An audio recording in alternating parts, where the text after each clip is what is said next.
Today we find ourselves at the last Sunday of the Methodist year. We also find ourselves at the last week of our holy habit of worship.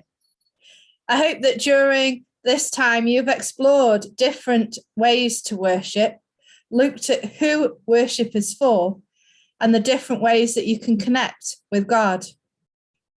I hope you've also been challenged to step outside of your comfort zone, to try a different style of worship that maybe isn't so familiar to you. And I hope that some of you have found that it has also helped you to connect with God. Quite a lot of how we approach worship and different styles of worship is connected to how we're feeling at the time and what is going on around us. Worship for all of us is very different at different times in our lives. During lockdown, it was very different for all of us because we couldn't meet together. Perhaps we were feeling fearful or anxious. Perhaps we were feeling isolated or depressed, and all these things affect how we worship. And yet I also know from speaking to many of you that many people did find different ways to worship God and found that some of those ways, even though they were different to what they were used to, were really powerful. Our perspective, what we are feeling and what is going on around us affects how we worship God. I want us to take a moment to think about that reading from the prophet Isaiah. It starts out, in the year that King Uzziah dies. Oh, that year. Now, to us, it doesn't mean anything in the 21st century. And yet, if it had said, in the year that the pandemic started, we'd all be going, oh, that year. But in the year that King Uzziah died was a year that things were starting to unravel for Judah and for Jerusalem. David's united kingdom has already split into Israel in the north and Judah in the south. And in the year that King Uzziah died, it was the beginning of the end. That was the year that the empire of Assyria made its first move into the northern kingdom of Israel. Assyria capturing a large chunk of the kingdom and taking many prisoners into captivity. And Assyria kept coming. They captured more and more land. They slaughtered people. They completely destroyed the kingdom of Israel and laid siege to the city of Jerusalem. It was a horrible time for the people living in Judah. And it all began in the year that the King Uzziah died. That year. Life was a mess. Everything that the people thought was right and normal got turned upside down, and the future didn't look good. As I said earlier, we have felt that ourselves. It was the year 2020. It was the year the pandemic came. Perhaps we still feel like that today. It was the year 2022. It was the year that fill in the blank. The entire book of Isaiah is a message that God is sending to Judah through Isaiah. And unfortunately, it's not very pretty.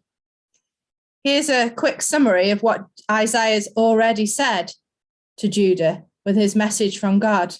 It goes something like this.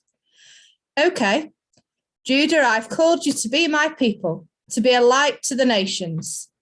I've planted you like a vineyard to produce wine and to give love to all my people. And you've blown it. Now you've gone too far. The consequences of your destructive behavior are coming, and I'm going to let them. You will be cut down by invaders, and all that will remain is a stump. But someday, a faithful shoot will rise out from that stump.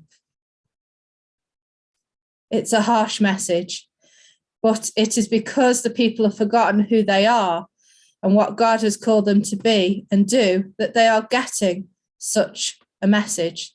They'd lost their perspective. They needed to readjust the way they saw things. So I challenge us all this morning, have we, as the circuit in Barnsley, lost our perspective? In many ways, I don't believe that we have, but I do think that perhaps we need to adjust our perspective slightly to look more at what we can do together more than as individual chapels and churches. Perhaps we need to reread our circuit mission plan and how we can do it together. In verses 1-4 of chapter 6 of Isaiah, God is seated on the throne. God is not contained in the temple. The temple is too small for God, and God is overflowing. And God's feet are resting on the temple like a footstool. Flying, fiery, six-winged seraphs are all around the throne, crying out, "Holy, holy, holy is the Lord God of hosts." In other words, this is the person who's in charge of the world. God is not intimidated by Assyrians or Babylonians. He's not intimidated by catastrophic changes in the world, by war, by pandemics. He isn't controlled by the Israelites, and he's not controlled by us. God has got this, and it's not about political domination, about who's on top, about who's winning the war. It's not about which chapel or church is doing the most in the circuit, which one has the biggest congregation. It's all about God's holiness and the God's mission to bring healing and light to all people. Here is God showing everyone what the kingdom is like. Everyone will be judged on the same standard. Did you love your neighbour, whoever they were, whatever you feel about them? Did you welcome the stranger, whatever they looked like, however they behaved, however uncomfortable it made you? Did you seek justice by rescuing those oppressed, defending the defenceless, caring for those in need? Or did you spend your time ensuring that you had plenty of money, plenty of people to do jobs, that you could pay your bills even if others couldn't, that you kept your head afloat even when others around you were struggling? You didn't worry if others, or the chapels, or the churches, or the parts of the circuit needed help. You were all right. I'm glad to say that generally most of the time I don't always get that feeling about the circuit. Many of you really care about each other, support each other, and I can only speak for the North East Church, are willing to go and help each other out. That doesn't mean the other churches don't. I just don't know you as well. Nothing has made this clearer to me than recently in the North East Church, the way the rest of the North East has embraced and cared for their brothers and sisters at Shafton, Cudworth and New Hope that have all closed. God was calling Isaiah to bring a new perspective to the people of Judah. Today, I want us to hear God reminding us of that perspective. We are all one family. What we do it together. When we step out together in faith. It doesn't matter if a project is happening in one church, we can all support it. It doesn't matter if one building has got more resources or less, we can support each other. If one community is reaching out to the bereaved, we should be with them. If another chapel wants to work with children and families, we can support them. If someone else wants to go and work in the community, building new relationships, that doesn't mean we have to copy them. We can help them where they are. Our perspective should not be, what should I do to support my chapel, my church? It should be, what can I do to support the Church of God here in Barnsley? So think about it. If you want to do care home work, school work, family work, is there somewhere in the circuit you can do it? If you want to join a Bible study, a house group, be involved in worship, where in the circuit will help you to do it? Our perspective is to see beyond the buildings to the people of God who make the church and how we worship God through it. Isaiah's response to the perspective he was shown gives us 3 different types of worship. The first kind is face down.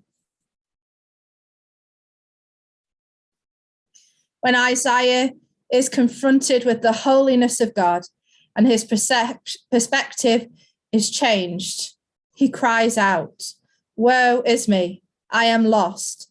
I am a man of unclean lips, and I live among a people of unclean lips."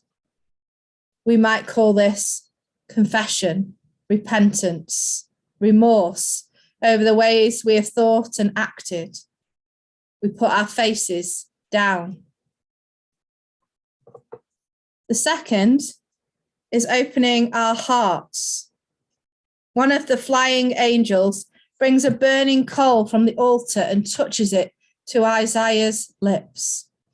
I don't know if you've ever been burnt by touching something hot, but can you imagine how painful that must have been? Yet the fire did not consume Isaiah. It purified him. It burnt out all the badness in him. God, if you like, performed open heart surgery on Isaiah. Now Isaiah's heart is aligned with God's perspective. He's ready. His heart is open. The third, and often the one we find most difficult, is hands up. The Lord asks, "Who shall I send? Who will go for us?" Remember that the Lord is asking for a very difficult message to be sent to the people. It's not a prosperity gospel, everything's going to be fine. It's not a do whatever you want because God will just make sure it's okay. It's a message that calls people to make hard choices. It challenges them to change their lives, to evaluate their perspectives and put themselves in line with God. It will ask the systems to evaluate whether they are seeking justice, rescuing the oppressed, defending those in need, or whether it's focusing on being rich and powerful at the expense of others. Would you sign up for that assignment? Isaiah has been on his face. He's been purified by the fire of God's holy presence. And now he lifts up his hand. Here I am, send me. Hands up. The new Methodist year is our year to get a true hold of the perspective of being truly one in Christ. Here is a time for us to put our faces down, to reflect on the things that have stopped us from being united in the past, the times we've been selfish and focused only on ourselves, for the times we've been blind to the needs of others. The first part of our worship together as a circuit is to recognize the things that block us from God and from each other. It's also the time to open our hearts, to allow God to cleanse away all that stops us, purifying us, helping our hearts to be open to the vision of God. The second part of our worship is opening our hearts to God, that he may fill us and strengthen us to work together as the circuit in Barnsley. And finally, and perhaps most difficultly, it's time to put up our hands. It's not just enough to think the words. It's not just enough to accept the vision.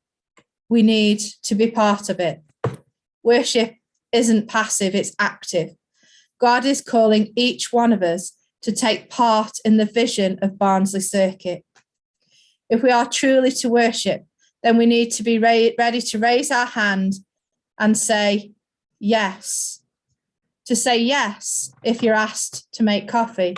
To say yes to joining a Bible study, leading a house group, to be part of a new project.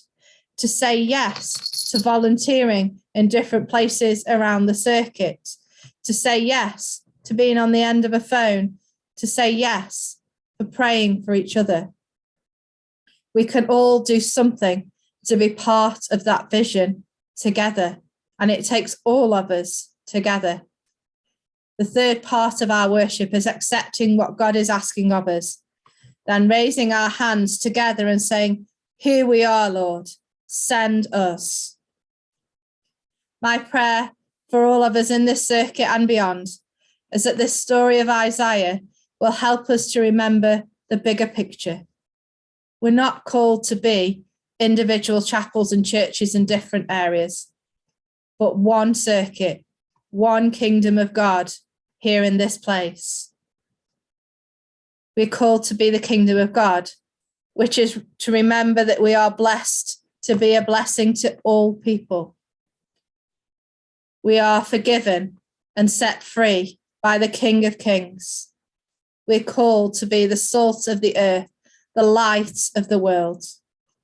We're called to be the vessels of wine of God's love for all people, no matter who they are, no matter where you are. So what position are you in right now? You might find yourself moving through them, perhaps constantly on a daily basis. God uses something to remind us of the kingdom perspective, and we fall on our face. God uses our reflection to burn away the difficulties, the barriers, and open our hearts. Then sometimes, when we're centered on God's love again, we're ready to raise our hands and say, "Okay, here I am, send me." So I ask you once more, where are you today? Are you ready to raise your hand and say, "Here I am, Lord, send me," wherever it is, as we go together as a circuit to build the kingdom of God in this place?